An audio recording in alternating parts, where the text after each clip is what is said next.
Special events in the two Virginias. Issues that matter to you. People making a difference. This is In Focus on WVVA with your host, Rick Douglas. From Bowen Field to the Ridge Runner, Bluefield, West Virginia has a lot to offer. And nobody knows that better than my guest this morning, Art Riley. Art, thanks for joining us this morning. How are you? I'm fine. How are you? Good. Good. Art, as many of you know, owns Landmark Antiques, and that's where we are this morning, isn't it? You got it. Yeah. We're amongst and becoming the antiques. Well, you and me both. You tell me you were born in Bluefield. Yes, sir. Okay. And that was during the Depression, right? I was born in 1932, and it was beginning to be the height of the Depression. Yeah. What's your earliest memory of Bluefield in those days? I guess I'd have to say the trolley car. We had a trolley car that ran from Really? Princeton to Bluefield, and people rode on it because that was one way to travel. And it came right by my house in the East End, so when I got old enough to come into town, go across the street and catch the trolley car and come in. How much did it cost? A nickel. A nickel Yes, sir. to ride the trolley. Yep.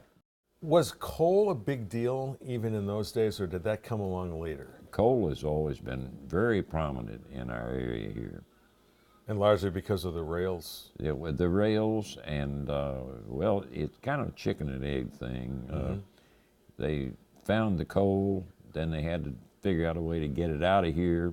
So the rails came, and then the rails got bigger and extended, and the coal field expanded. So they kind of worked hand in hand with each other. I'm curious, what kind of entertainment options were there in those days? Well, of course, right after World War II, a lot of the big bands came through. We had the Glenn Miller Orchestra under Tex Beneke. We had Duke Ellington, who performed here. We had Louis Armstrong was here. There was a lot of entertainment that came through. And in addition to that, we had 4 movie theaters in downtown Bluefield. Was the Colonial one of them? And you had the Colonial, the Granada, the State, and the Rialto. And they showed varying types of movies, and but they were nearly always packed. We've talked a little bit about the history of Bluefield, but I'd like to know more about what it's like to run an antiques mall. Well, your antiques are more or less a kind of a thing that comes and goes. There are still collectors who are looking for the things that are hard to find.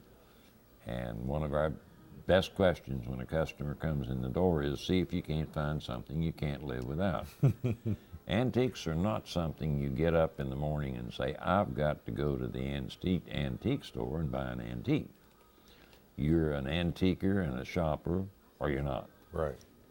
And we offer something for everyone. One of the first things I noticed about your store was the model train sets. Right. Because you don't find them everywhere.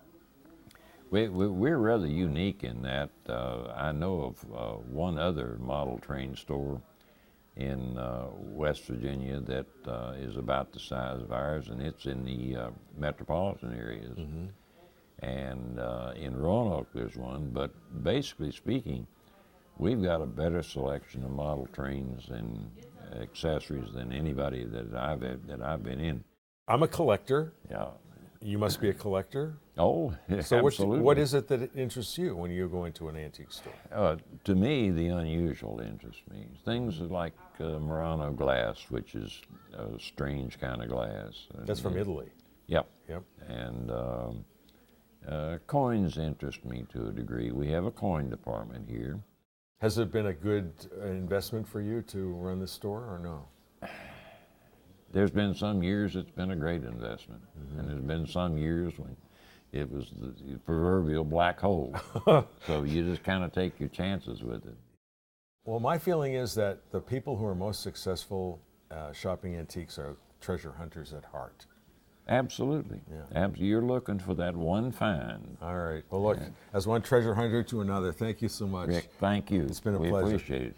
And thank you for watching, and we hope you'll join us again next Sunday morning.